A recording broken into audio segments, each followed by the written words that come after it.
Le monde de la danse en Côte d'Ivoire évolue au fil des décennies. Si des danses traditionnelles comme le coupé-décalé et le zouglou continuent de rythmer les pas des Ivoiriens, une nouvelle vague artistique émerge.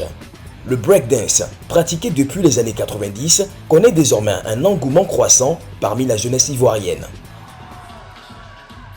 Kevin Jong-un, jeune talent de la scène du breakdance africain, récemment couronné champion d'Afrique de l'Ouest, partage son expérience.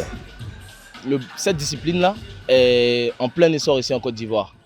Quand j'avais commencé, il n'y avait personne, il n'y avait aucun battle, il n'y avait pas de mouvement ici en Côte d'Ivoire. Donc pour moi, c'est une mission. C'est une mission de populariser cette danse-là, d'organiser des compétitions, donner des ateliers et faire découvrir cette discipline-là au public ivoirien. Ce qui manque vraiment, c'est des événements.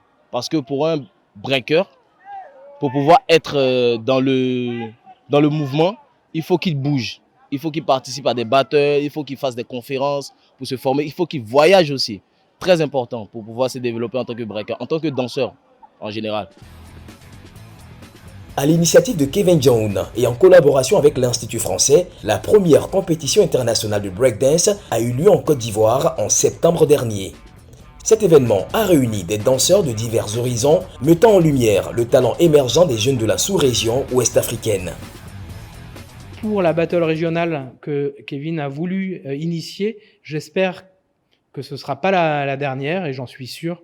Et je pense que ça peut même devenir un rendez-vous non seulement régional, mais pourquoi pas panafricain, continental, et pourquoi pas avoir une aura internationale que l'Afrique mérite, parce qu'il y a des énormes et des immenses danseurs de breakdance en Afrique.